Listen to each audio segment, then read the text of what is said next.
Motorenga. D'abord et avant tout, les meilleures conditions. Bonjour et bienvenue dans ce numéro 40 de Carter et Piston. Et oui, c'est la 40e et en voici le sommaire.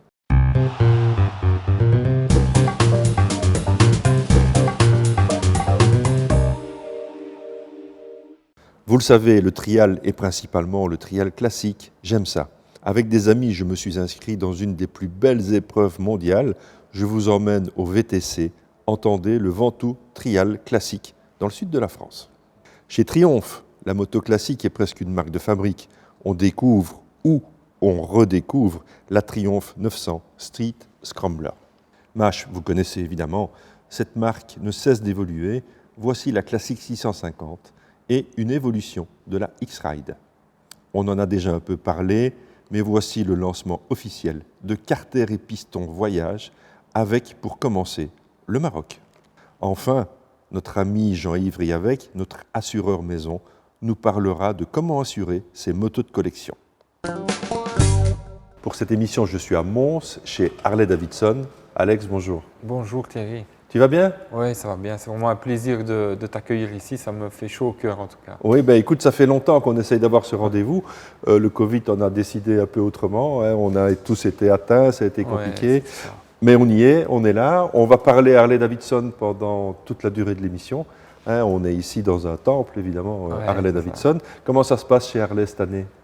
On a une nouvelle façon de travailler, c'est-à-dire que Harley-Davidson produit beaucoup moins. Il veut que le produit soit beaucoup plus exclusif, donc on a dû s'adapter à une nouvelle façon de travailler. Donc on nous envoie les motos avec toute une série de couleurs, de modèles, etc. Et on doit s'arranger avec ça. Et donc le client a des délais un peu plus importants. Mais dès qu'il reçoit sa moto, il a vraiment un produit tout à fait plus exclusif qu'avant. Ah oui, donc au moment de la commande, on peut déjà personnaliser sa moto, mais ça prend un peu plus de temps, quoi. Voilà. Oui, tout prend un peu plus de temps et les disponibilités, je veux dire, il y a beaucoup moins de motos qui sont produites, donc il faut vraiment s'y prendre très à l'avance pour avoir sa moto. Ah oui.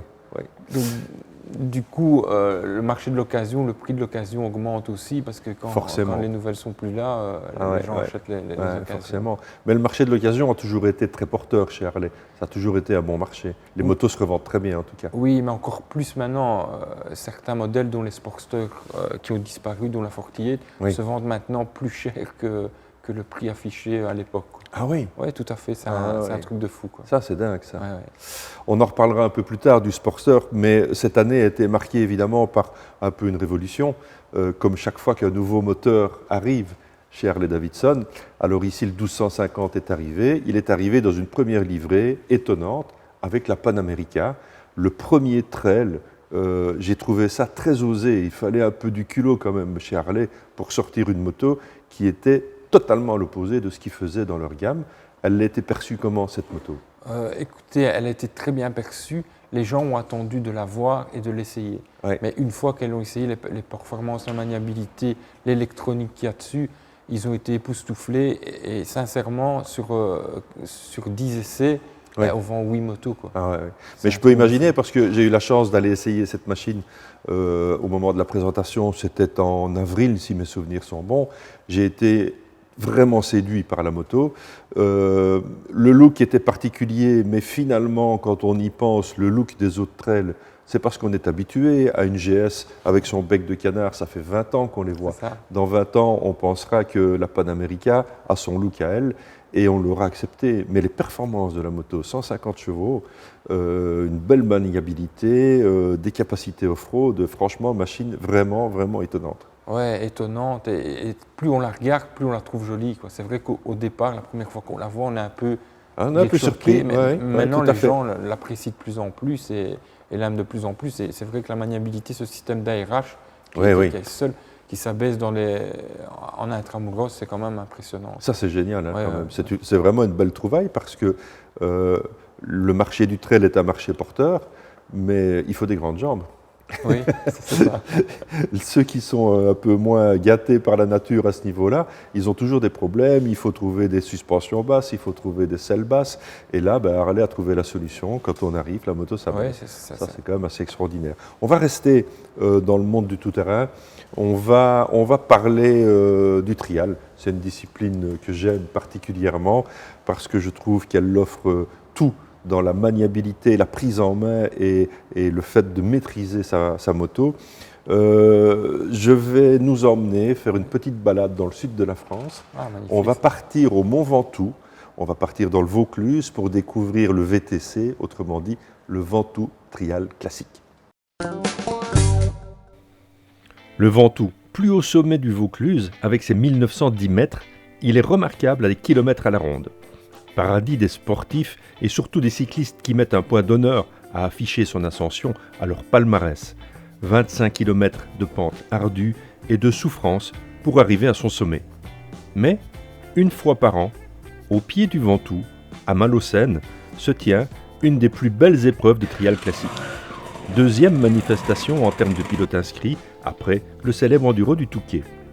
C'est dans ces magnifiques paysages du Vaucluse, à la limite de la Drôme provençale, que se retrouve chaque année, en octobre, le Trial Classique Circus. Le temps d'un week-end, c'est entre amis et autour de l'amour du trial et de la moto que les pilotes et spectateurs ont la joie de sillonner cette splendide région lors d'une épreuve mythique. Rappelons les bases du trial à l'ancienne ou trial classique. Les motos doivent être à refroidissement à air, munies de freins à tambour et de 2 amortisseurs. Ce trial particulièrement est composé de 18 zones disposées sur un parcours très accidenté de 60 km. C'est ce qui fait sa beauté, mais aussi sa difficulté. Il faut s'économiser dans les interzones pour arriver frais dans les zones. Ensuite, on marche, on reconnaît à pied les zones pour trouver sa bonne trajectoire et déjouer les pièges. Le comptage est habituel. En zone, un pied est égal à 1 point, 2 pieds, 2 points, 3 pieds, 3 points, plus de 3 pieds, chute, calage moteur, dépassement des limites, etc. C'est alors un échec sanctionné de 5 points. Ici, de plus, cette épreuve se réalise par équipe de 3 pilotes avec un coefficient de pénalité par rapport à l'âge des machines alignées. Si vous roulez sur une moto d'avant 1965, ce coefficient est de 0,5. Sur une moto d'avant 80, il est de 1. Et sur une moto d'après 1980, vous prenez 1,5 sur chaque pied posé. Ça peut vite faire très mal au classement. Bonjour Thierry. Bonjour, Merci de m'accueillir à Malaucène. c'est avec plaisir. Merci de m'accueillir dans le temple du trial classique. C'est vrai, c'est devenu le temple du trial classique. Depuis combien de temps ? C'est la 22e année qu'on organise le trial sans interruption, depuis 1999. En 2004, le trial a basculé en trial par équipe, parce qu'avant c'était un trial individuel, par équipe et avec coefficient, qui a été un succès. Et on a une autre étape en 2011, quand on est venu à Malaucène, puisque le trial avant se faisait sur Bédouin, c'est-à-dire au sud du Mont Ventoux, là on est au nord. Et donc en 2011, on a fêté le jubilé des 30 ans du titre de Gilles Burgat, et on a mis autour de lui tout un panel de champions, et à partir de là, il y a eu un engouement extraordinaire. Et puis on a bénéficié aussi de l'engouement du vintage, puisque aujourd'hui le vintage est porteur sur beaucoup de domaines. Je crois qu'en fait, il y a pratiquement autant de pratiquants de trial vintage que de trial moderne. Ouais, je pense qu'aujourd'hui le vintage s'en tire bien son épingle du jeu. Nous on est à la Fédération française, et le championnat de vintage, qui était sa première année en championnat de France cette année, c'est un beau succès. Donc c'est positif, plus il y a de pilotes en vintage et mieux c'est quoi. Alors, évidemment, il y a des légendes qui roulent ici. Oui, bien sûr. Il y a vraiment des gens qui ont été titrés, il y a des titres, on pourrait déjà aligner quelques titres de champion. Du champion du monde, oui. Donc on a Gilles Burgat, qui était notre premier champion du monde français, qui vient depuis 2011. Donc voilà. On a eu aussi Vesterinen, mais là il n'y est pas, il se déplace pas avec le Covid, et en Angleterre c'est devenu un peu difficile. On a des légendes françaises. On a Charles Coutard, qui est notre grand pilote aussi de trial. On a Jaime Soubira, on a Fred Michaud. On a Christian Rayer qui roule pas, mais qui fait partie des VIP, qui était le premier grand trialiste français avant Charles Coutard. On a Adrien Prato, on a le microcosme du trial français vient sur cette épreuve, voilà. Et puis aussi on attire des jeunes, puisque Alex Ferrer qui est pilote en exercice et un bon pilote du championnat du monde, vient faire une pige avec ses copains pour participer au trial. Du trial classique. C'est ça. C'est que Monsieur Tout-le-Monde peut côtoyer des champions du monde. Tout à fait. On est dans la même zone, peut-être pas dans la même catégorie. Tout à On fait. est les uns à côté des autres et il y a cette convivialité Tout du à trial fait. classique qu'on ne retrouve pas ailleurs dans les sports mécaniques. C'est ça, et qu'on ne retrouve pas forcément en trial moderne. Ouais. C'est-à-dire qu'ici, des très bons pilotes jeunes changent d'état d'esprit, ils s'adaptent un petit peu à l'environnement, et c'est vrai que c'est un peu la fête, c'est convivial, les gens se parlent, se racontent leur histoire, il y a un autre climat, une autre ambiance autour du trial, et c'est ça ce qui fait la réussite. Hein, Combien d'inscrits cette année? on va dépasser les 400 pilotes. D'accord, tu te mets une limite à un moment donné? Mais on a une limite, déjà on est un peu, parce qu'on aurait pu prendre 500 pilotes, hein. On a malheureusement pas retenu certaines équipes, mais ouais, on se met, faut bien mettre une limite, à un moment on a des critères, ils sont ce qu'ils sont, bon, nous le site il reste ouvert 4 jours et il est plein, quoi, hein. Donc bon, c'est toujours difficile, c'est l'engouement, je crois qu'il faut prendre date, et puis il faut faire les choses comme il faut, quoi, hein. Donc il n'y a pas de raison, mais ouais, on dépassera rarement, là on est vraiment au maxi là, hein, parce qu'après il faut que le circuit, le timing puisse l'accepter. Oui, hein. Pas des temps trop longs. Bon, après nous on gère ça un petit peu parce qu'on a un peu l'habitude, mais ouais, je pense qu'il faut être quand même assez regardant sur ça, parce qu'il faut que ça reste, les gens ont plaisir de venir et ont plaisir de rouler. C'est vrai que rester un peu des heures dans les bon, c'est pas terrible. Ça fait partie du jeu, mais bon, le moins possible, c'est bien, quoi. Tout à fait. Thierry, merci de m'avoir permis d'être là et de m'avoir ça fait dans des conditions un peu particulières, mais je crois vraiment que c'est bien qu'on parle d'événements comme ceci, c'est bien qu'on parle de la moto, de l'amour de la moto. Je vais accueillir une autre cheville ouvrière. Oui, tout à fait, Richard, qui est notre, entre guillemets, qui est notre trésorier et le front office des pilotes, hein, parce que c'est lui, je me décharge, moi je suis derrière, mais je me décharge de la gestion. Voilà, je me décharge de la gestion opérationnelle. Bon, on est un binôme très serré, très performant, mais bon, c'est lui qui est en front office, c'est lui qui s'occupe beaucoup de choses avec son équipe, parce que c'est quand même le Ventoux, il y a Thierry Aubert, Richard, mais c'est une grande équipe qui est derrière moi, on peut pas, voilà, c'est une très grosse équipe. Combien de contrôleurs sur le parcours? Déjà, on a aujourd'hui sur le week-end de course, on a une centaine de bénévoles. Toi, tu es commissaire dans une des plus belles zones du VTC. Alors, qu'est-ce que tu en penses? On se régale, il fait beau, c'est bien tracé, cadre super. Vous avez des chasubes de Marshall. Voilà, mais ça c'est le chef Marshall. Ça. Alors, oui, si. À quoi ça sert ici à Marshall? Mais ça sert à surveiller en marche. D'accord. Surveiller quoi par exemple? Mais surveiller s'il ne faut pas. Non, nous on surveille surtout l'interzone. D'accord. Voir s'il n'y a pas des flèches, de la rubalise. Ouais.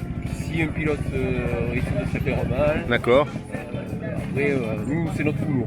Et on a avant, puisqu'on a commencé depuis une semaine, on est entre 20 et 25, voilà. Et ça mobilise du monde. Hein. Ça mobilise les forces vives du club, ouais, tout à fait. Évidemment beaucoup de succès. On est le vendredi, le soleil nous accompagne. On a de la chance. On aura le soleil tout le week-end, c'est important. Et là, on va avoir ce temps magnifique pendant tout le week-end. Ça va encore être une belle réussite, une belle fête du trial. Eh ben merci beaucoup. En tout cas, moi, je suis très content que le trial et que le Ventoux Trial Classique ait une belle audience auprès des téléspectateurs belges, mais on a beaucoup de trialistes belges, hein, même sur le championnat de France.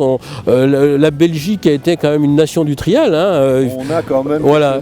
Oui, tout à fait. Bon, il y a le jeune, mais avant le jeune, il y avait les Collins, il y avait d'autres. Hein, donc la Belgique, c'est l'autre nation du trial aussi, hein, continentale du trial. Ouais, tout à fait. Eh ben merci. J'espère que vous passerez un bon week-end parmi nous, et puis on se reverra. Ouais. Merci beaucoup. Merci, Thierry. Allez, au revoir. Richard, je viens de m'entretenir quelques minutes avec Thierry qui m'a pu expliquer en gros l'historique et la manière dont ça se passe ici au Ventoux. Toi, en fait, tu es le premier rempart. Tout à fait. Moi, je m'occupe de tout ce qui est administratif, c'est-à-dire je suis en première ligne. C'est moi qui reçois les préinscriptions des coureurs, qui ensuite, avec l'aide du comité de sélection, sélectionne les pilotes et les équipes. C'est pas une mince affaire, ça déjà. C'est pas du tout une mince affaire. Il y a parfois des choix difficiles, j'imagine. Il y a des choix difficiles parce que, premièrement, il y a des nouveaux, il y a beaucoup de nouveaux qui veulent venir. Il y a des anciens qui font partie, on va dire, des meubles de l'épreuve et qu'on ne peut pas trop refuser. Okay, et en particulier cette année, on a eu 486 demandes de pilotes. Donc, éventuellement, 486 pilotes qui auraient pu courir c'est-à-dire qui ont remis des dossiers complets, qui ont payé et tout, et nous n'avons pu en prendre cette quantité parce que les arrêtés préfectoraux ne nous permettent pas cette quantité. Donc le choix est très difficile. Parce que la situation Covid est particulière ou bien on est dans un arrêté préfectoral? On est dans un arrêté préfectoral qui ne nous permet pas de dépasser un certain nombre de pilotes. La passion est liée, pour moi particulièrement pour les motos pré-65, j'ai pas honte de le dire, hein. Je suis un trialiste à l'ancienne sur des motos pré-65. Tu roules sur quoi? Moi je roule sur Triumph Cub. Ah, et j'ai roulé longtemps avant sur moto bécane. D'accord. Voilà. D'accord. Ça revient un peu en force en fait, tout à la fait. moto bécane. Hein. Tout à fait. La moto bécane est représentant évidemment. avec Monsieur Couturier, voilà, c'est sûr, qui est l'emblème de la marque et de la. Et très fin guidon. Très fin guidon, tout à fait. Oui, absolument. C'est un vrai bonheur. Écoute, merci d'avoir accepté que la télévision soit un peu parmi vous. On va pouvoir parler un peu de cette épreuve mythique dans le Nord, hein, c'est-à-dire en Belgique, faire peut-être des envieux, faire peut-être des gens qui auront envie de s'inscrire l'année prochaine et de tenter leur chance pour être présents dans une des plus belles courses de trial classique au monde. Merci Richard. Je vous remercie. Le VTC, comprenez le Ventoux Trial Classique, c'est aussi de belles histoires, comme celle de Christian Henry, un passionné venu de Belgique en tracteur. Christian Henry, quelle histoire de fou! On est au Mont Ventoux, on est à pratiquement 1000 km de chez nous. Tu es venu en tracteur. De la région namuroise, oui, absolument. Oui. Mais c'est complètement dingue. Il t'a fallu combien de temps pour venir? Ça permet effectivement de ralentir un petit peu le temps. 5 jours. 5 jours, d'accord. 5 jours. 6 jours, pardon, 6 jours. Je suis arrivé jeudi. D'accord. Génial. Et tu dors quoi sur la route? Tu t'arrêtes dans des campings? Oui, généralement dans les campings. Là maintenant, les campings sont fermés, donc ça contrarie un petit peu. Oui. Mais je me mets dans le centre de village, ou bien au pied d'une église, ou dans un parking de grande surface, ou des choses pareilles. Des endroits qui sont malgré tout un petit peu sécurisés finalement. Ça doit quand même être une machine qui suscite la curiosité et qui crée tout de suite des amis, non? Oui, c'est vrai. Parce que les gens viennent discuter avec toi tout le temps, j'imagine. Ça attire le regard, ça attire l'attention. Les voitures dépassent en vitesse en étant surprises et puis s'arrêtent plus loin pour prendre une photo quand je passe. C'est rigolo, c'est amusant. Oui, parce que c'est quand même pas courant de voir un tracteur, bon, qui tire une grosse remorque, ok, mais avec une moto de trial entre les deux, ça c'est quand même beaucoup moins courant. Quelle est la vitesse moyenne à laquelle tu roules? 18 km/h en vitesse de croisière. Ah, parce qu'il y a une vitesse de pointe? Oui, 22, monsieur. Ah, quand même. Là, ça commence à faire. Ah oui, là, ça fait sérieux, là. Alors, oui. Bon, tu as complètement aménagé cette remorque. Construction totale, de A à Z. Ça, c'est complètement génial, parce qu'en fait, tu es autonome. Ah, complètement. Ah oui, absolument. Tu peux tenir combien de jours sans toucher la civilisation? Je pourrais... 2 semaines. À peu près, oui, j'ai l'eau, j'ai le gaz, j'ai tout ce qu'il faut finalement, oui. Oui, c'est vrai. Oui, à part le ravitaillement en eau et en nourriture un petit peu, mais autrement, oui, je suis complètement autonome. Et pour les petits déplacements, il y a une 350 Bultaco qui est là derrière. Sait-on jamais. Voilà, exactement. Très belle machine. Merci. Qui est dans un état impeccable. Elle vient d'être mise en ordre. Oui, ouais. comme en fait ton attelage, hein, il est dans un état assez. J'aime bien quand c'est en ordre, tout simplement quand c'est présentable et en ordre. Alors tu vas participer ici à la compétition? Oui, mais en tant que suiveur, je ne participe pas à la compétition, je ne sais pas, c'est trop fort pour moi.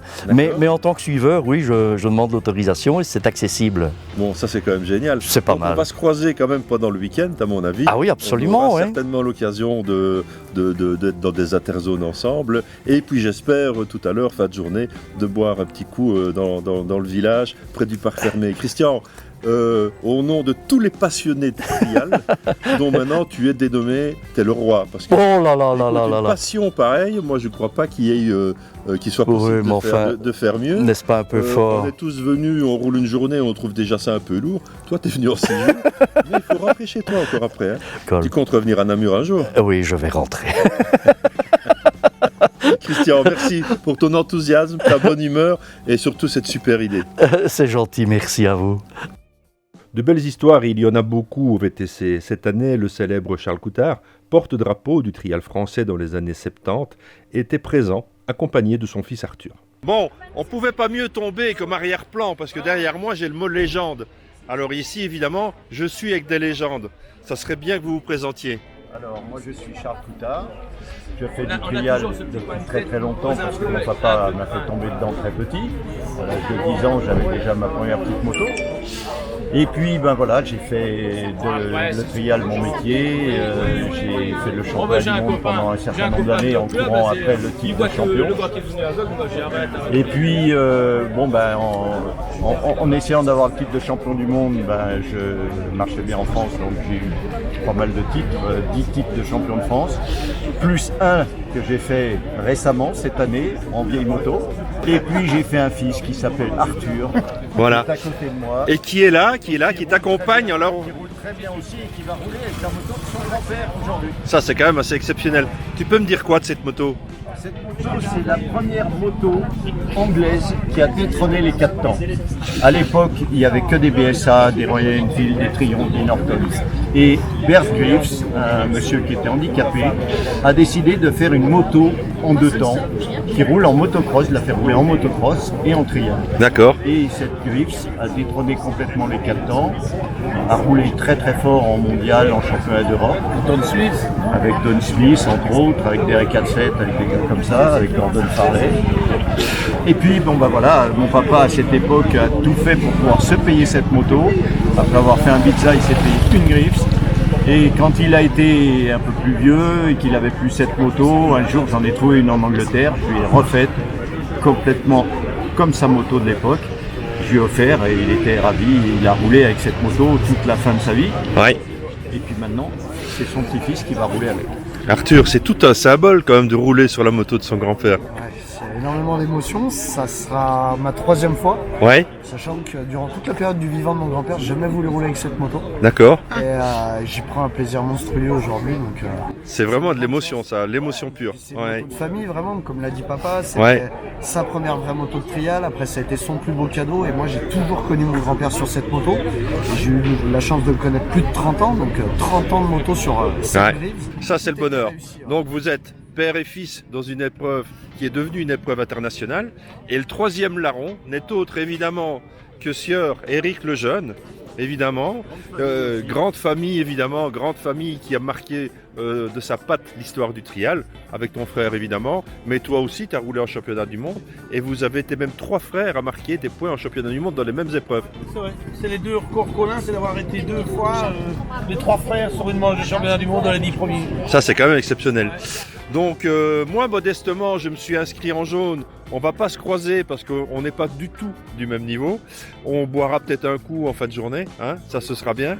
Et moi je vous souhaite de prendre d'abord du plaisir et puis de respecter mamie qui est ici juste devant moi.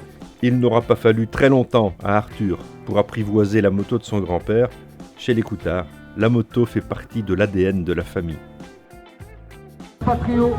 Arthur, c'est pas trop dur d'attendre les vieux? Ah, ce qui est dur, c'est d'attendre des Belges. C'est Eric et mon père qui font les résultats. Et... Ouais, tu es modeste quand même. Non, moi je suis le joker, j'essaye, je fais ce que je peux. Puis j'ai mis du temps à prendre la moto en main hier, donc j'ai un peu plombé l'équipe, j'ai été un peu le maillon Je t'ai vu faible. dans la dernière, c'était pas mal. Ouais, j'avais pris la moto en main et c'est vrai qu'après il faut adopter une technique un peu différente avec cette Greaves. Et la dernière zone qui est typée un peu moderne, elle me faisait très peur. Puis finalement, ça s'est très bien passé. Donc, impeccable. Ouais. Bon, les blaireaux du Condro sont pratiquement à la fin de la première journée. En ce qui me concerne, j'ai autant de vous dire que moi, je n'en peux plus. On n'en peut plus. Ricard et Ouli. Peut-être dans l'autre ordre.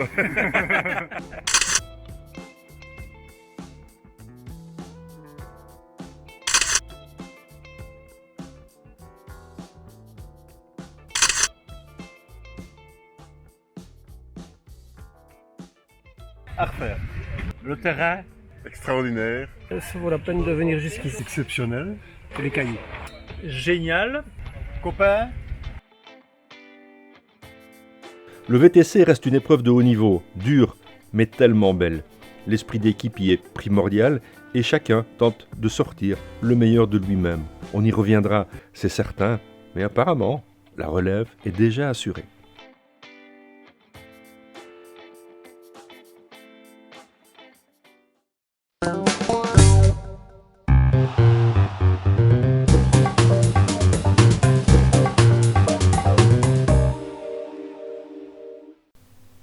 Fabio Quartararo, champion du monde. Le Français s'empare du titre de champion du monde en MotoGP à l'âge de 22 ans.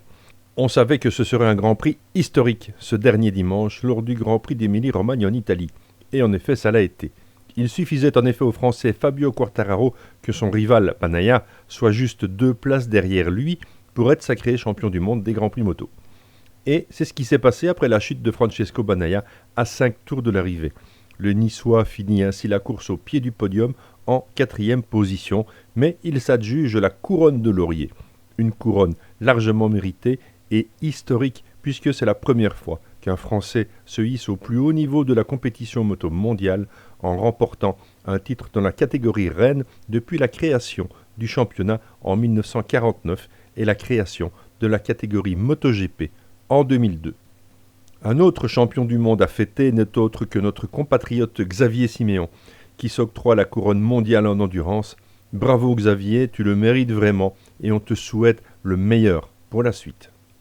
MV Agusta Super Veloce Ago, une édition hommage à Giacomo Agostini, limitée à 311 exemplaires. Habillage en fibre de carbone, suspension Öhlins, triple T forgé, bulle Old Steel, compteur TFT, kit racing et 31 500 € à débourser. Après nous avoir gratifié cette année d'une édition spéciale alpine et avoir lancé un modèle SMV Agusta, continue de décliner sa sportif rétro Super Veloce 800 et s'appuie aujourd'hui sur le pilote le plus titré de l'histoire en Grand Prix moto, Giacomo Agostini, avec une Super Veloce Ago. Cette moto, limitée à 311 exemplaires, en référence au nombre de victoires d'Agostini en Grand Prix, reprend ainsi les célèbres couleurs argent et rouge qu'arborait la légende italienne lors de ses années de succès chez le constructeur. Chez Triumph, on annonce une série Gold Line qui sera disponible sur les modèles classiques, à savoir la Bonneville T100, la Street Scrambler, la Bonneville Speedmaster, la Bonneville Bobber, la Bonneville T120 et les Scrambler 1200 en version XC et XE. L'art de la doublure en or. L'expertise de pointe en matière de revêtement d'or peint à la main dans l'atelier de peinture Triumph est une compétence qui nécessite une patience incroyable, des années d'expérience et les mains les plus sûres.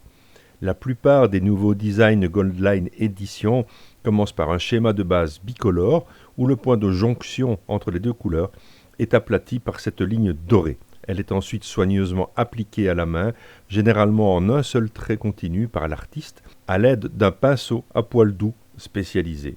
Comme pour chaque triomphe peint à la main, l'artiste ajoute le détail de finition à chaque édition Goldline en signant son travail avec ses initiales, apportant ainsi une touche personnelle qui rend chaque triomphe peint à la main spécial. Toutes disponibles pendant 1 an seulement, les éditions Goldline disposent de toutes les mises à jour récentes de la nouvelle génération Bonneville en termes de capacité et de performance améliorée, avec du style en plus. Après plusieurs mois de rumeurs, Royal Enfield a officialisé la sortie prochaine d'une Himalayan 650. La firme indienne a récemment confirmé que sa populaire petite aventurière allait prochainement prendre des centimètres cubes et être présentée dans une version 650. Pas de panique toutefois, celle-ci ne devrait pas être sur le marché avant 2024. C'est maintenant officiel, vous pouvez bloquer votre week-end des 4 et 5 juin 2022 pour assister au grand retour des 24 heures de Liège sur le mythique circuit de Spa. Ce sera l'événement moto 2022 à ne pas rater.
Voilà Alex, un peu de trial, un peu d'évasion, mais quel super week-end, mais c'était vraiment très dur. Ouais.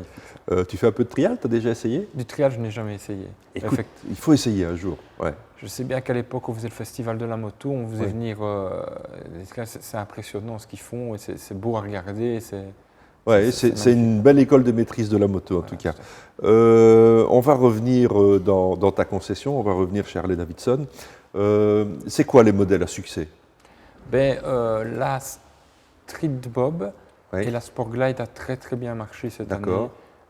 C'est les modèles un peu plus, je veux dire la Street Bob plus abordable à 16 000 €. On est plus ou moins à 19 000 sur la Sport Glide. Et ils ont fait une telle évolution qu'elle est un peu. Une femme peut rouler, un débutant, le nouveau moteur est très facile, très scrupuleux, très maniable. C'est le modèle qui marche en général. C'est un peu comme ça que j'allais un peu poursuivre parce qu'en fait, tu parles de prix plus accessible. Ça renouvelle la clientèle, tu as une clientèle plus jeune? De plus en plus jeune. Une fois qu'ils ont passé le permis, on les voit arriver ici parce qu'on s'est customisé, ils la font vraiment à leur guise et c'est ça qui est fort. C'est une bonne nouvelle ça de renouveler un petit peu l'âge des pilotes. Hein? Oui. C'est vrai que les jeunes sont très importants pour Harley Davidson, c'est pour ça que maintenant ils sortent beaucoup de nouveaux modèles. Les jeunes et les femmes, tu m'as dit aussi. Et les femmes aussi, pour attirer vraiment une nouvelle clientèle, c'est très important pour eux. Alors c'est vrai qu'Harley Davidson sont des machines en général lourdes, mais ce sont des machines basses. Et donc en général, elles sont quand même relativement accessibles. Une fois qu'on a eu un peu d'expérience, on peut rouler sur ces motos. Et le mythe, évidemment, Harley Davidson persiste parce qu'on ne peut plus rouler vite. Ça ne sert à rien, il y a des flashs partout. Donc le mieux, c'est de rouler beau, en fait. Et donc la personnalisation est vraiment importante chez Harley Davidson. Il y a un catalogue énorme de pièces. Oui, il y a un gros catalogue. On peut aller jusqu'à l'extrême. Chez Harley, on est numéro 1 en customisation chez Harley, mais on peut aller vraiment jusqu'à l'extrême. D'ailleurs, on a fait avec un artiste de Mons, on a même customisé un Sportster à l'époque, qu'on a posté sur Instagram et qu'on a vendu à Max Verstappen. Donc pour vous dire, on peut tout faire chez Harley. On peut tout faire, vraiment. Et Harley a été, depuis les années 50, le précurseur des catalogues de customisation, de personnalisation de sa moto. Et maintenant, c'est devenu pratiquement une obligation chez tous les constructeurs parce que c'est aussi une bonne manne du chiffre d'affaires. Oui, c'est clair. Donc il faut trouver, nous, ça a toujours été une force chez Harley Davidson. Ils nous permettent de gagner de l'argent grâce à la customisation et on investit dans le bâtiment, dans la gaieté, dans l'accueil des gens. Et c'est grâce aussi aux bénéfices qu'on peut avoir avec la customisation. Bien sûr, parce qu'on est ici dans une concession moto c'est quand même assez extraordinaire comme espace. Hein, c'est énorme. Oui, parce que ça devient, chez Harley Davidson, ça devient un lieu de vie. Les gens viennent même pour boire juste un café, pour discuter de leur passion et pour être dans un environnement qui est agréable. Et je me répète, grâce à la customisation, on peut investir dans la marque et accueillir nos clients de façon professionnelle. Oui, donc presque toutes les marques, comme je l'ai dit, ont passé le cap de la customisation, que ce soit chez les Italiens, que ce soit chez les Allemands, que ce soit chez les Anglais, tout le monde a son beau catalogue de pièces. On va parler Triumph un peu, on va aller découvrir une moto ou redécouvrir une moto qui est le Street Scrambler sur base de la 900.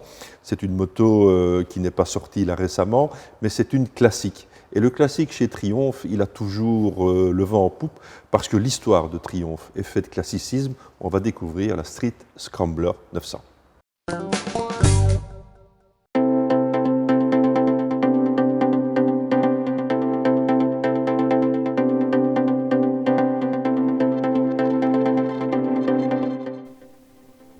Pour son millésime 2021, Triumph procède à un renouvellement complet de sa gamme de motos classiques. Quand on dit complet, c'est complet. Aussi, il suffit de connaître les modèles de la marque pour savoir ce qui nous attend encore. Après la famille Bonneville et puis les Scrambler 1200, c'est donc au tour des Street Scrambler de présenter leur évolution. La Street Scrambler a été lancée sur le marché en 2017, un an tout juste après la Street Twin, avec laquelle elle partage une bonne partie de ses composants pour proposer une version contemporaine de la vision du Scrambler selon Triumph. Au cœur de la moto, on retrouve toujours le même moteur bicylindre en ligne de 900 cm3 qui se met pour l'occasion en conformité avec la norme Euro 5. Côté performance, la Street Scrambler conserve sa puissance de 65 chevaux. La moto reste donc compatible avec un bridage à 2. La partie cycle reste quant à elle similaire à celle du millésime précédent, avec sa fourche à souffler de 41 mm, ses amortisseurs réglables en précharge, son étrier avant Brembo, ses jantes de 19 et 17 pouces ou encore son réservoir de 12 litres. La finition de la selle a aussi été améliorée avec le même objectif, le confort. Sur ce point, pas de souci, vous ne devriez être freiné que par l'autonomie qui vous obligera à vous arrêter. On peut sans souci partir rouler une journée entière sans le regretter. Et c'est vrai que le Street Scrambler invite à la balade. Bien aidée par sa maniabilité incomparable, elle est vraiment accessible, même aux débutants. La selle perchée à 790 mm ne devrait pas être un souci pour la plupart. Une position surélevée pour dominer la circulation, la possibilité de se mettre debout facilement en roulant sont de gros atouts et même son poids de 203 kg à sec ne viendra pas gâcher votre plaisir.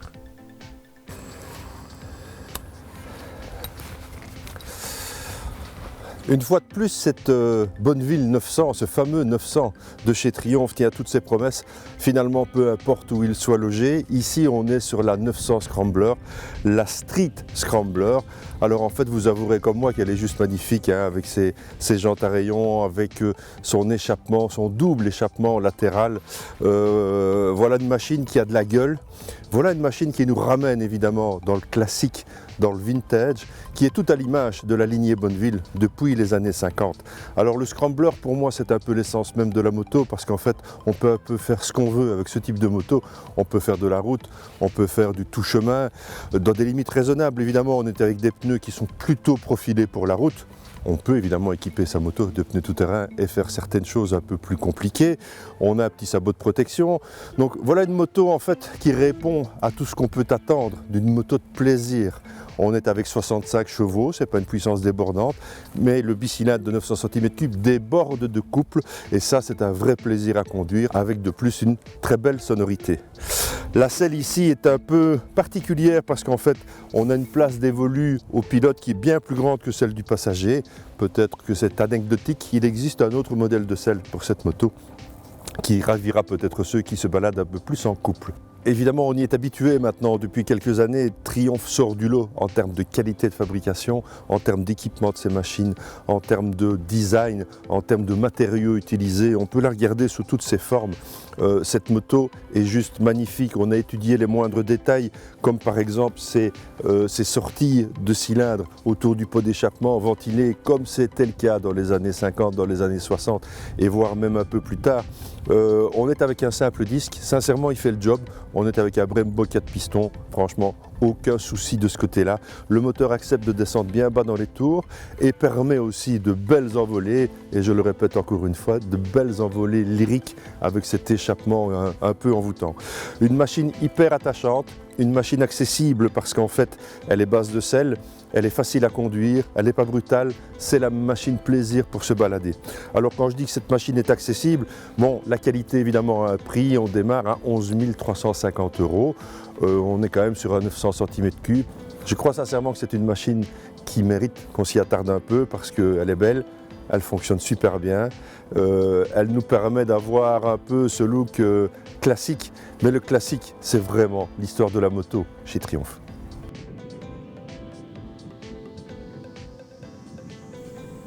Le constructeur a bien compris l'image qu'il pouvait tirer de ces classiques de caractère. Il les a mises en valeur depuis des années, le maintient plus que jamais dans sa gamme en insufflant régulièrement des envies d'off-road, de plage et d'aventures campagnardes. À la limite de planter la tente après chaque sortie. Du coup, cette Bonneville à la sauce champêtre pourrait s'endormir aussi bien en rue que dans une grange. Une fois arrivé au boulot, s'il reste un peu de boue sur le pantalon, c'est que la journée a bien commencé.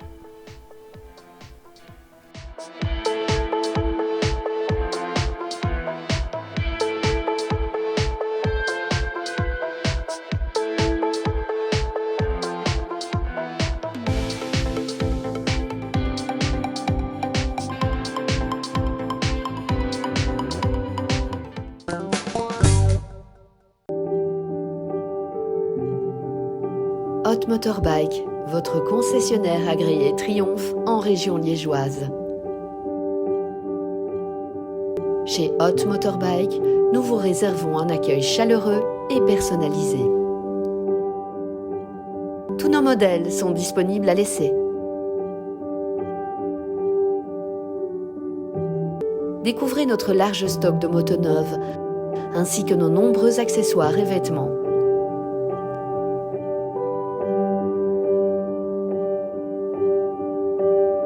Tous nos techniciens sont certifiés Triomphe. Venez essayer votre nouvelle moto chez Hot Motorbike à Theux. Notre équipe est à votre écoute. Retrouvez votre concession Hot Motorbike, idéalement située entre Sprimont et Spa ou sur hotmotorbike.be.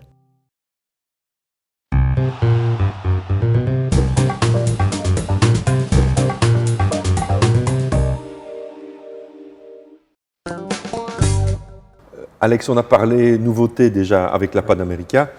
Sur la base, évidemment, du moteur, le 1250 de la Panamérica, Harley a lancé le Sportster. Il fallait évidemment le renouveler puisque l'ancien a disparu. Tu m'as parlé tout à l'heure du fait que sa cote n'arrêtait pas de grimper de l'ancien. Mais l'accueil du nouveau s'est bien passé? Oui, très bien. D'ailleurs, on l'a présenté ici dernièrement aux portes ouvertes. Ouais. Et franchement, on en a vendu pas mal. Et il est bien accueilli parce qu'il est robuste, avec une grosse roue à l'avant. Il est vraiment...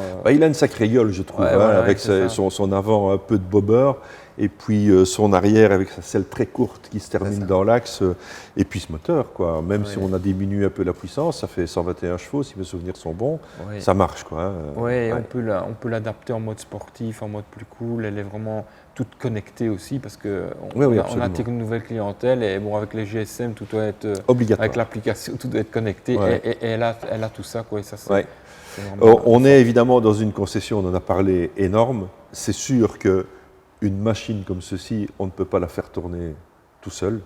Tu as toute une équipe autour de toi. Vous êtes combien pour travailler ici? On est 14. C'est vrai que pour faire tourner, j'ai de la chance ici d'avoir une équipe dont Aldo qui a commencé avec nous en 98, qui a tout connu avec l'importation de la Verda, avec les MV Agusta, les Luzi, jusqu'à Harley Davidson. Donc sans une bonne équipe, sans Xavier qui n'est pas là, sans Nicolas, Manhattan et aussi les filles qui sont aux vêtements, on a besoin vraiment d'une équipe complète. Et mes parents qui sont toujours là, passionnés. Oui, parce qu'il ne faut pas oublier en fait qu'au début, ça a commencé par là.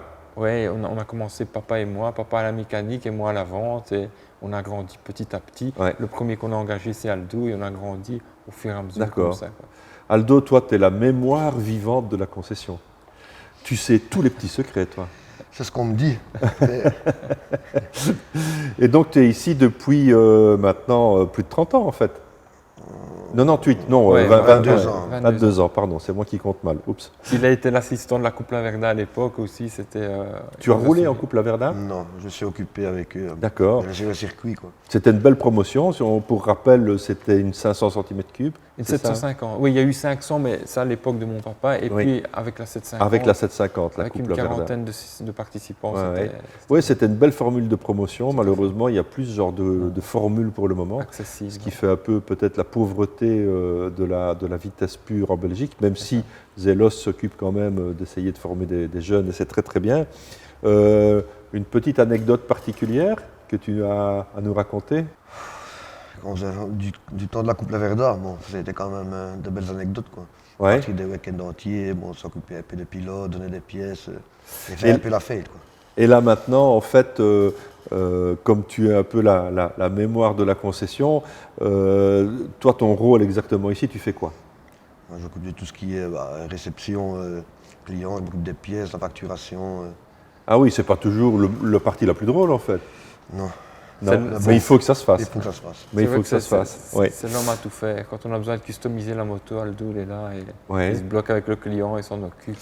Oui, en fait, en ayant suivi toute l'évolution d'une marque et en connaissant son histoire, tu peux aussi très bien conseiller les clients dans tout le côté personnalisation. Là. Oui, c'est ça. Là, tu connais le catalogue plus ou moins par cœur, toi. Presque, parce qu'il y en a tellement de pièces que je connais tout. C'est impossible. C'est énorme. On va continuer à parler encore un peu nouveauté. On va parler d'une autre marque. On va parler de Mash. qui nous présente son X-Ride. Alors la X-Ride, on l'a déjà vu dans d'autres émissions.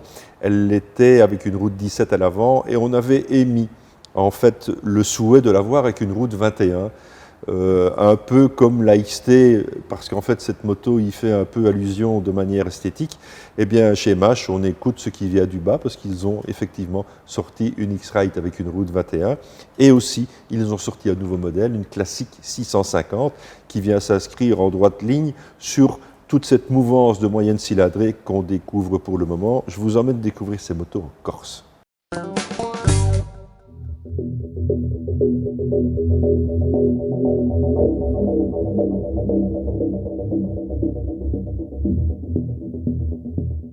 Souvenez-vous, quand la X-Ride de chez MH est sortie, ce 650 monocylindres, on était évidemment dans l'émanation de la 500 XT, tout le monde y pensait sans vraiment oser le dire. C'est une moto qui nous faisait évidemment penser aux heures glorieuses du gros monocylindre. Alors en fait, quand cette moto est sortie, elle était dans cette version avec une route 17 et beaucoup s'étaient dit tiens, pourquoi pas avoir une route 21 pour vraiment faire penser à cette grand-mère du monocylindre légendaire qui est la 500 XT. Eh bien MH est à l'écoute de ses clients, MH est à l'écoute des remarques qui sont faites parce qu'ils viennent de sortir cette X-Ride avec une route 21. Alors le modèle que vous voyez ici est équipé de pneus tout-terrain et c'est évidemment son meilleur terrain de jeu. C'est une moto qui va tirer son épingle du jeu sur toutes les petites routes. On est avec un comportement radicalement différent. Sur cette version, on a un côté un peu plus supermotard, un peu plus à l'attaque sur les petites routes. Nous sommes en Corse et évidemment c'est le paradis pour ce genre de moto. Mais celle-ci, avec sa route 21, tire son épingle du jeu et vous pouvez voir sur les images qu'elle reste très maniable. Elle engage un petit peu plus dans les virages avec sa route 21, mais ce qu'elle permet surtout évidemment, c'est dès que vous voyez un petit chemin qui vous plaît, c'est de l'emprunter, de vous mettre debout et là de profiter évidemment des chemins de terre. Et là elle est dans son élément parce que tout suit, les suspensions, la position de conduite, le grand guidon, forcément les pneus. On est sur quelque chose qui est fait pour l'off-road, on est sur quelque chose qui est fait pour rouler hors des sentiers battus. Alors, en termes de comportement, on est évidemment très similaire sur les deux motos parce qu'on est sur un même châssis, on est sur un même moteur. Et ce moteur, on va y revenir parce que MASH a décidé de le décliner sur d'autres modèles, sur d'autres productions. On y reviendra un peu plus tard parce qu'en fait, cette X-Ride va être déclinée, sert un peu de plateforme en fait pour des futures productions qui sont annoncées chez MASH et qui existent déjà. Alors, en fait, à son guidon du plaisir, vous savez que c'est mon rapport à moi, le rapport prix-plaisir. Et alors quand on parle de prix, évidemment, on est largement en dessous des 6 000 € pour un 650 cm3 qui pourrait vous emmener au bout du monde. On pourrait peut-être lui reprocher d'avoir une selle qui est un petit peu ferme et une contenance de réservoir qui est un petit peu faible pour peut-être envisager des grandes étapes. Ceci étant dit, moi j'adore ce style de moto parce qu'en fait on ne se prend pas la tête, on est dans des rythmes qui permettent quand même de s'amuser et on est sur des motos sécurisantes et avouez comme moi, sur des motos qui ont de la gueule.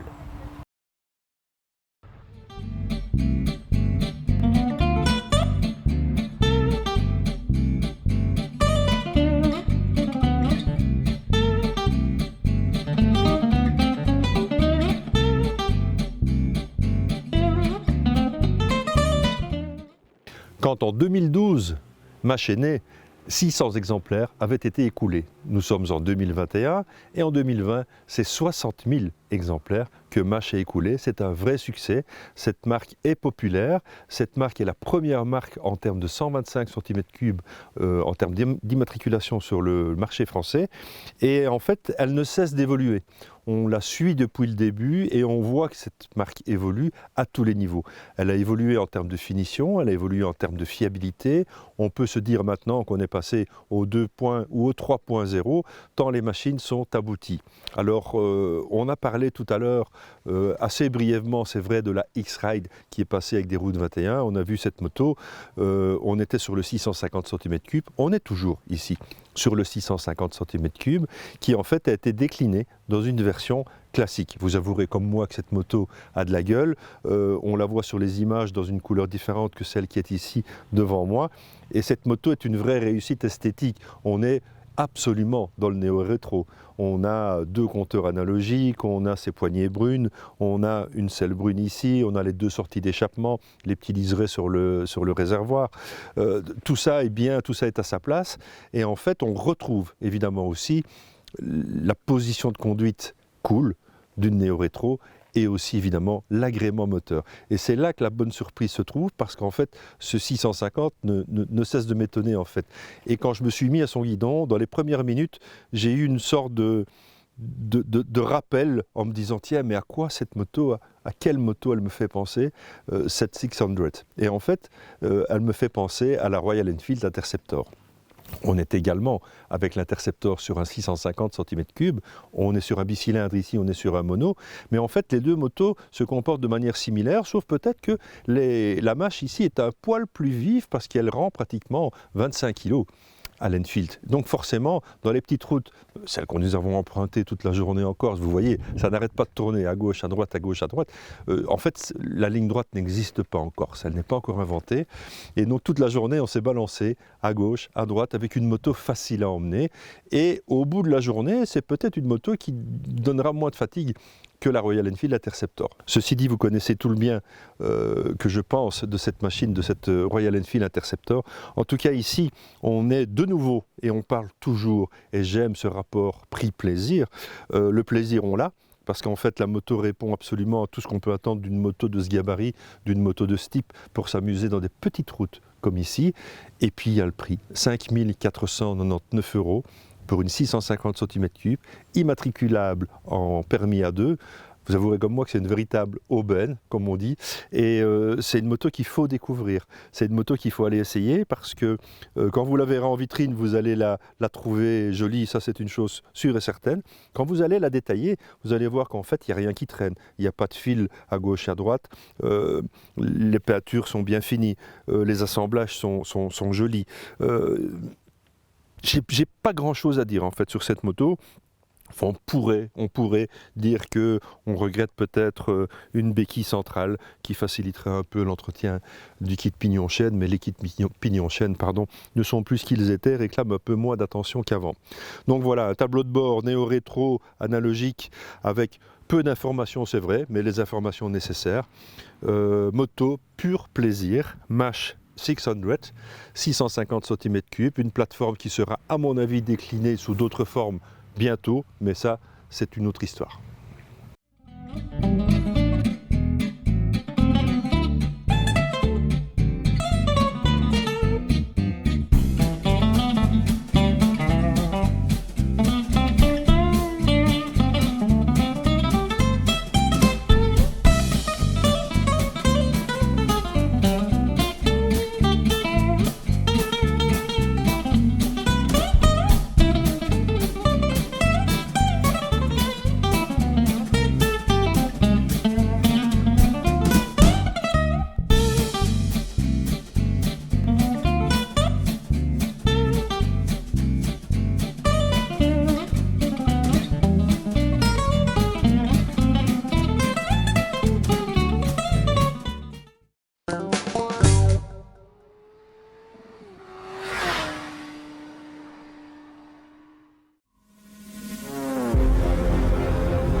Alex, on a parlé de la vie d'une concession Harley-Davidson. Dans la vie d'une concession, il y a toujours un hog.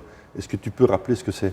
HOG, c'est le Harley Owner Group, c'est-à-dire que ce sont tous les possesseurs d'Harley Davidson. Et à partir du moment où on s'est inscrit au HOG, on peut s'inscrire à un chapter qui est lié à une concession.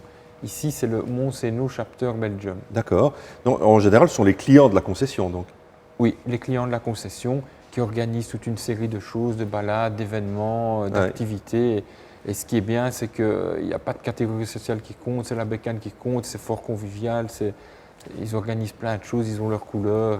Oui, et sans être péjoratif, on peut, un ouvrier et un avocat, tout le monde se mélange parce qu'on roule en Harley Davidson. C'est ça, ce sont tous des potes. C'est le dénominateur commun. Voilà, et ça crée des liens magiques. Quoi. Ils se réunissent ici ? Oui, ils se réunissent ici, leur local est ici, une fois par mois ils ont une réunion. D'accord. Et toutes des activités sont organisées. Par exemple, prochainement il y a une soirée Halloween qui est organisée par le club et ils vont bien s'amuser. Ils font la fête. Ils font la fête. Mais j'imagine que commercialement c'est aussi important pour une concession d'avoir un HOG parce que ce sont des gens qui roulent, donc ce sont des gens il faut entretenir leur moto, il faut des pièces, ça fait partie de la vie d'une concession en fait. Oui, tout à fait, et grâce à ça on vend de nouvelles motos parce qu'ils voient l'ambiance, ils ont envie de rejoindre leurs amis, d'autres achètent des motos et oui, c'est très important pour une concession, pour la vie d'une concession en général. Oui. C'est une bonne idée en fait que peut-être d'autres marques devraient suivre parce que je crois qu'il n'y a que chez Harley que ça se passe comme ça. Oui, ne crions pas trop fort. Non, c'est vrai. Garde de l'exclusivité. Alors, il y a une particularité en plus dans cette concession, c'est que tu permets à certains de suivre des cours de pilotage et pas avec n'importe qui.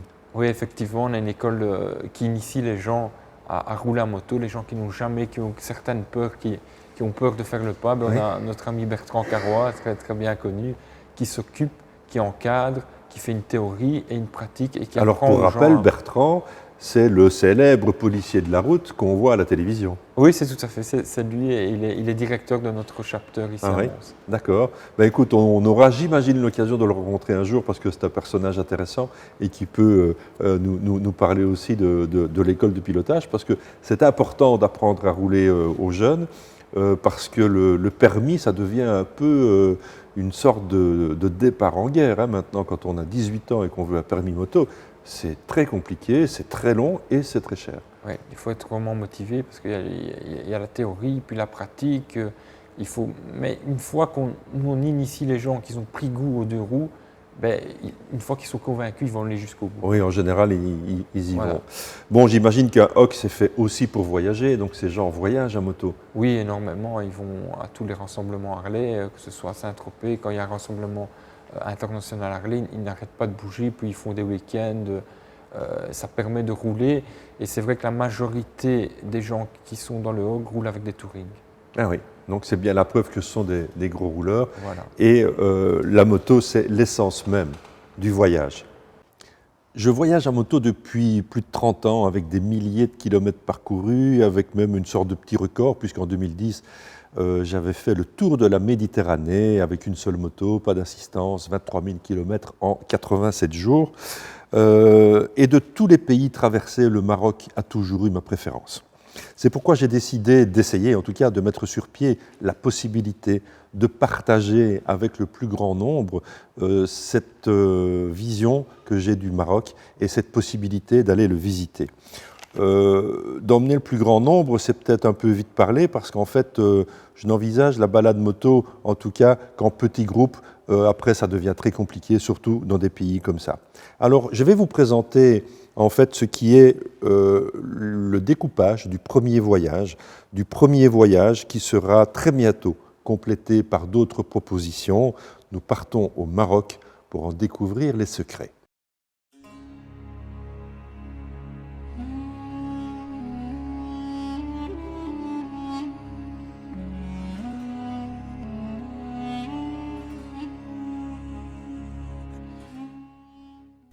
Après une première nuit à Marrakech, la prise en main de nos motos et un briefing sur les règles du pilotage au Maroc, nous quitterons la cité impériale en mettant directement le cap vers le col du Tizine Test.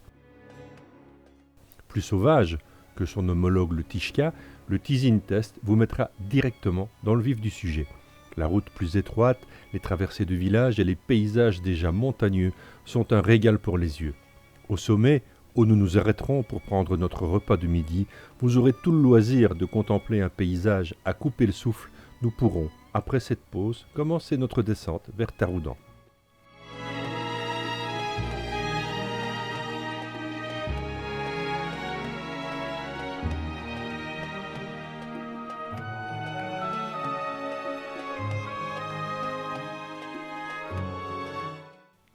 Taroudan, première étape où nous logerons dans un riad magnifique. Nous y prendrons notre repas et pour ceux qui le désirent, un massage pourra même les relaxer en terminant par le jacuzzi situé sur le toit.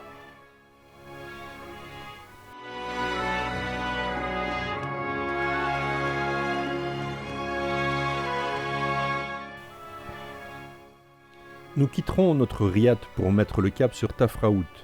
Entre paysages arides et des paysages d'oasis, la route de ce deuxième jour sera tout aussi enchanteresse que la veille.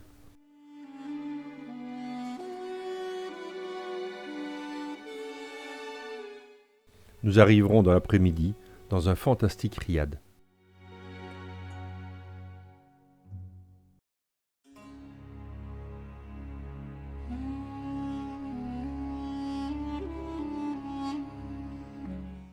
De là, nous irons voir l'attraction du coin, les rochers bleus de Tafraout.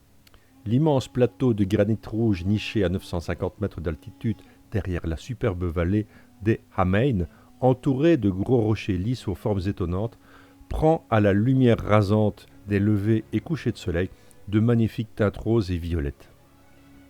Un site superbe qui a inspiré le peintre belge Jean Véran en 1985, un artiste qui a tout simplement imaginé de peindre quelques-uns de ces immenses blocs de pierre.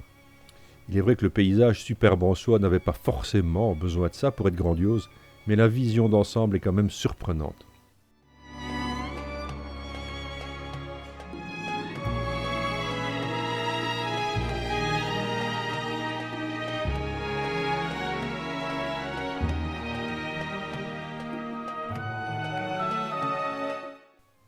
Soirée et dîner au riad, à l'extérieur si le vent le permet.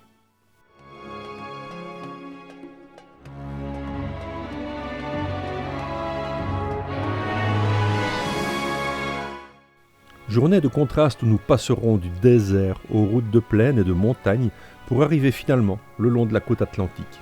Nous irons béquiller nos montures dans le superbe village de pêcheurs de Tayazout pour une immersion dans cet endroit magique où nous profiterons d'une lumière et d'un coucher de soleil inoubliable. Dîner et nuit à l'hôtel Radisson Blu Resort.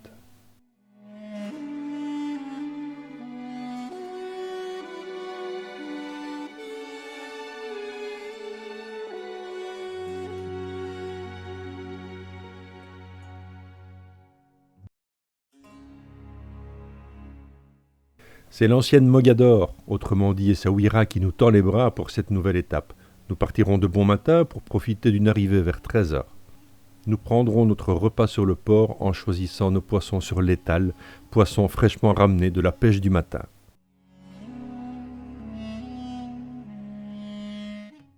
Nous pourrons profiter de notre après-midi pour visiter les souks d'Essaouira, prendre un thé sur une terrasse et de profiter de la lumière de fin de journée pour aller faire un tour dans le port de pêche. Ambiance garantie.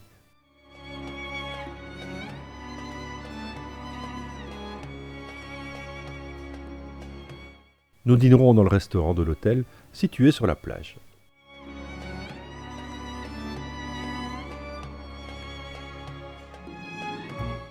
Nous quitterons l'attachante Essaouira pour s'enfoncer dans la vallée du paradis.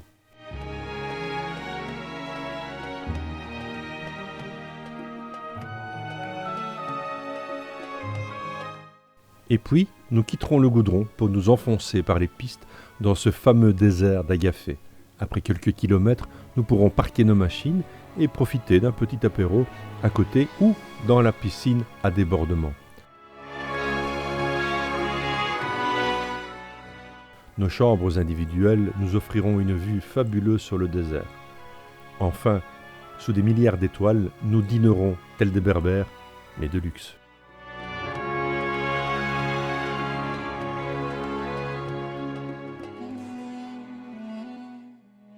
Après cette nuit magique dans le désert, retour sur Marrakech pour une courte étape, non sans surprise.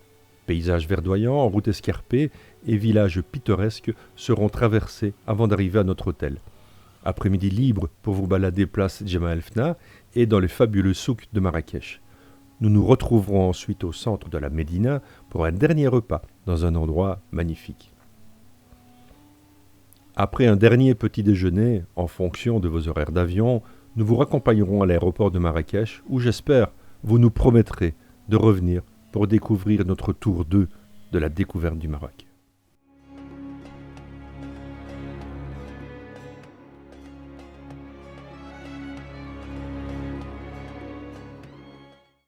C'est quand même pas mal comme trip, c'est quand même pas mal comme pays, c'est vraiment splendide. On a évidemment cette sensation de découvrir à chaque sommet de colline un nouveau paysage qui vous saute au visage. J'aimerais découvrir ça peut-être avec vous ou vous donner l'occasion de le découvrir. En fait, à partir de début d'année 2022, je peux vous annoncer que Carter-et-Piston aura un nouveau département et en fait, on vous permettra de participer à des voyages organisés par moi et qui seront sur le Maroc, mais aussi sur d'autres destinations dont je vous réserve la surprise.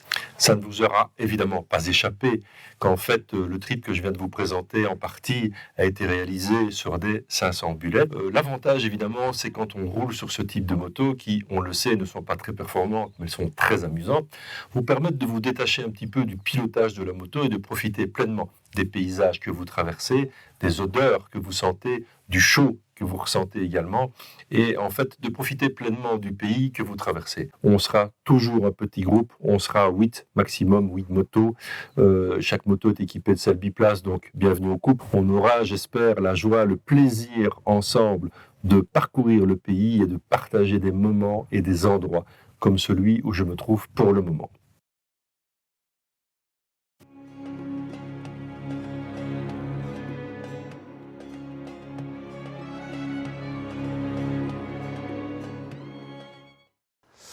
Voilà, donc j'espère que ça vous donne envie, en fait, de venir partager ces moments un peu magiques au Maroc. Vous trouverez évidemment sur la page Carter-et-Piston, Thierry Drico Média, tous les renseignements nécessaires, mais n'hésitez pas aussi à m'envoyer un mail à l'adresse qui s'affiche ici en dessous pour avoir plus de renseignements si vous voulez. On commencera en fait réellement la première semaine du mois d'avril 2022. Ce sera le voyage inaugural. Ensuite, chaque première semaine de mai, juin, septembre, octobre et novembre seront consacrées à une semaine de voyage au Maroc dans les conditions que je viens de vous montrer dans la vidéo, c'est-à-dire au guidon de 500 bullets. J'accompagnerai personnellement chaque voyage en 2022 pour vous faire profiter de mon expérience. Nous pourrons démarrer à partir d'un groupe de 5 motos, mais en tout cas, nous ne serons jamais plus de 8. Tout est compris en fait dans la formule qui sera proposée, tout est compris dans le prix demandé, absolument tout, même la tasse de thé ou le Coca-Cola qui sera pris au bord de la route quand on s'arrêtera le matin ou l'après-midi pendant notre balade. Vos seuls frais seront évidemment les apéros du soir, ça on n'est pas maître de tout, et aussi de votre vol vers Marrakech. En s'y prenant tôt assez, on est largement en dessous des 200 € pour un vol aller-retour sur Marrakech. Il y a même des moments où on sait avoir des billets à 30 €. En ce qui concerne le prix, on va en parler évidemment, soyons clairs, on est à 1990 € pour une semaine complète. Vous n'avez rien à ajouter, ni l'essence, ni les locations de la moto, ni les assurances, ni les repas. Tout est compris. Alors voilà, la balle est dans votre camp, allez-y, constituez un groupe. N'hésitez pas à m'appeler, je me déplacerai, on aura l'occasion de discuter ensemble de l'organisation de votre voyage. Et si vous êtes tout seul, n'hésitez pas, il y aura toujours une place pour vous et on pourra vous adjoindre à un groupe déjà existant. Donc d'ici le mois d'avril, évidemment, tous les mois, on aura une petite séquence consacrée au Maroc et entre guillemets à la promotion de ce produit. On aura aussi la possibilité de vous montrer le deuxième tour que j'irai valider au mois de décembre. Donc en fait, il sera prêt à vous proposer dès le mois de janvier-février. Mais en tout cas, pour la saison 2022, l'adresse Facebook Carter-et-Piston, Thierry Drico Média et l'adresse mail qui s'affiche ici en dessous. On a assez parlé du Maroc. Maintenant, nous allons retrouver notre ami Jean-Yves, notre assureur maison, qui lui va nous parler de l'assurance de nos motos de collection.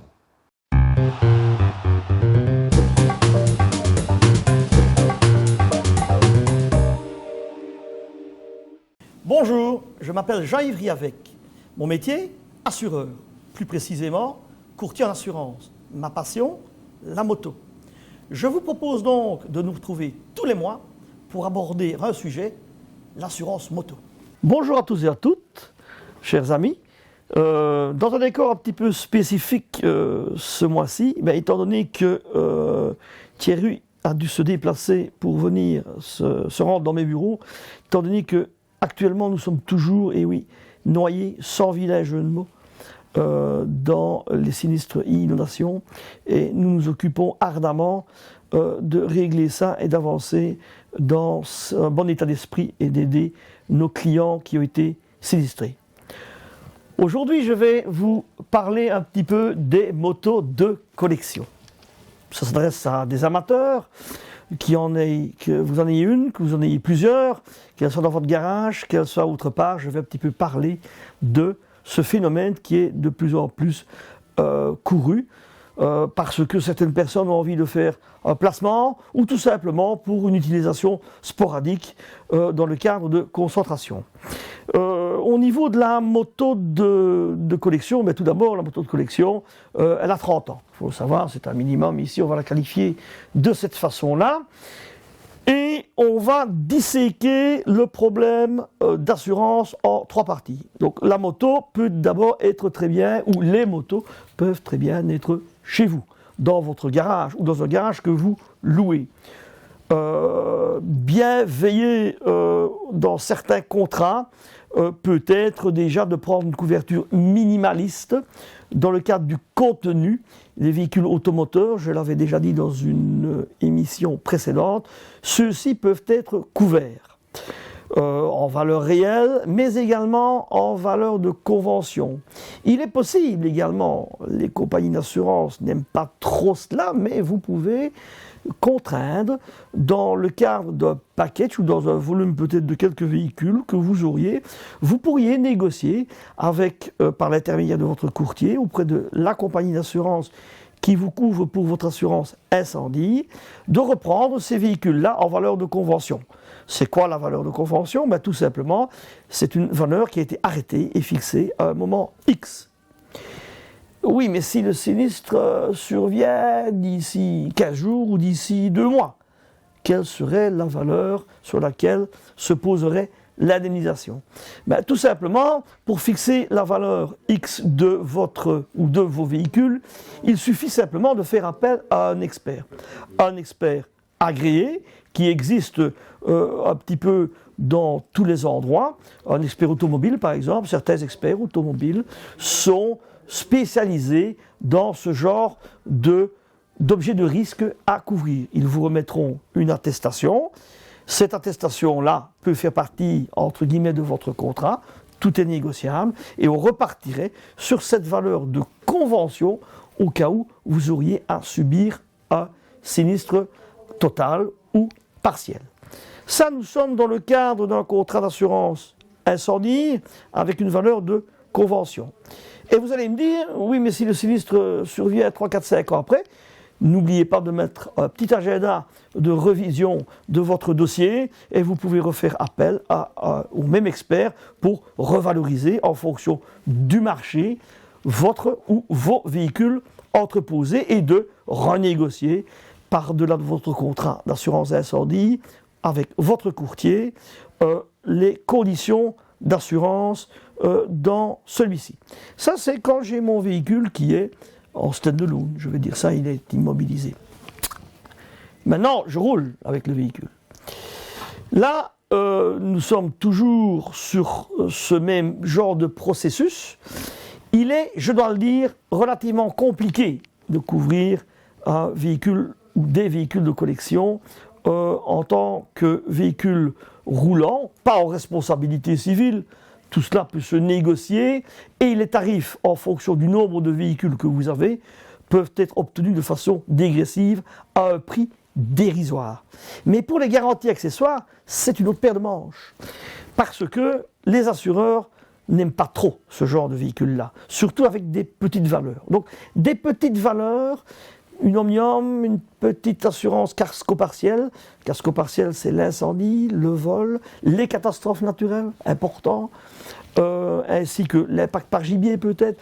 Tout cela, constituant la petite omnium, comme on le dit régulièrement, peut se négocier, mais les petits prix de véhicules relativement peu cotés, ici, vont trouver très peu d'amateurs au niveau de la couverture et au niveau des compagnies preneuses, au niveau de ce genre de risque. Par contre, si vous avez vraiment des véhicules de valeur très importante, là, à ce moment-là, des opérateurs spécifiques sur le marché belge sont à la portée, et il suffit de les interroger et ils peuvent mettre des conditions bien spécifiques à ce sujet. Mais sachant que nous partirons toujours d'une valeur d'expertise et d'un moment d'expertise constaté à un moment X par un expert, entre guillemets, assermenté, donc un expert qui a la compétence d'évaluation avant sinistre dans le cadre de ce genre de véhicule-là. Donc ça, c'est la deuxième formulation. La troisième formulation, n'oubliez pas de prendre une protection juridique bien séparée qui va vous couvrir pour tous les litiges qui se dérouleraient dans le cadre de l'exécution de vos contrats. Le contrat peut être de responsabilité civile plus les garanties accessoires que je viens de citer maintenant, ou éventuellement un conflit dans le cadre de l'assurance qui a été prise pour les véhicules qui sont immobilisés dans votre garage, au travers de votre contrat d'assurance incendie. Pourquoi est-ce que je vous parle de ça? Simplement pour couvrir le dommage, le recours contractuel que vous auriez face à un expert qui serait mandaté pour l'indemnisation de votre ou de vos véhicules dans le cadre de l'exécution du contrat, qu'il soit en assurance incendie ou qu'il soit en assurance liée avec votre véhicule. Voilà. Voilà un petit peu tout ce que j'avais à dire ce mois-ci au niveau de ces véhicules de collection. En attendant, bonne route. Préparez bien l'hiver pour vos véhicules. Ils vont se reposer durant ces longs mois d'hiver. Et je vous retrouverai à l'occasion d'une autre émission. En attendant, je vous laisse mes coordonnées ici. Pour prendre contact, j'y répondrai avec plaisir. Alex, on a parlé de la vie de la concession, on a parlé du HOG, on a parlé un petit peu de tout ce qui s'y passe. J'imagine qu'il y a des dates clés dans une saison, en ouverture de saison, en fin de saison. Comment ça fonctionne à ce niveau-là? Oui, généralement, on a une porte ouverte au courant du mois de mars, oui, où là, les clients anglais sont au courant, où on fait essayer, où il y a un camion qui vient avec l'essai de toute la gamme, il y a des concerts, des animations, et une deuxième vague au mois de septembre, une deuxième porte ouverte. Ça, ce sont vraiment les deux dates clés. D'accord. On peut retrouver ces dates-là sur la page Facebook de la concession? Oui, là en plus, on a tous les événements qui sont organisés, voilà, parce qu'on ne se contente pas de vendre des motos ici, on fait des événements, voilà, on accueille les gens et on organise plein de choses pour eux. Oui, c'est une vie. Je connais quelques possesseurs de Harley et en fait, c'est un peu leur deuxième maison, la concession. Et une chose qu'on ne fait pas dans les autres marques, c'est que quand ils sont en vacances quelque part et s'il y a une concession Harley, ils vont dire bonjour. Ouais. Pour certains, je dirais même, c'est même une religion pour certains. Ouais, ça va jusque-là. Oui, ouais, c'est assez incroyable. Ouais. Alex, on arrive déjà tout doucement au terme de cette émission. On a passé évidemment un bon moment ensemble. On a partagé ta passion de la moto, mais la passion finalement des relations humaines, hein, parce que c'est un peu ce qui ressort, moi je trouve, d'une concession Harley-Davidson. Merci de m'avoir reçu à lundi, qui est un jour de fermeture, mais qui est surtout le jour où tu passes du temps avec ta petite famille. Et je sais qu'elle t'attend avec impatience. Donc, merci Alex. Non, merci à toi d'être venu. C'est un plaisir de pouvoir t'accueillir ici en tout cas. Quant à nous, évidemment, on se retrouve le mois prochain. D'ici là, écoutez, rêvez des beaux paysages du Maroc et surtout, gaffe sur la route. Motorenga. D'abord et avant tout, les meilleures conditions.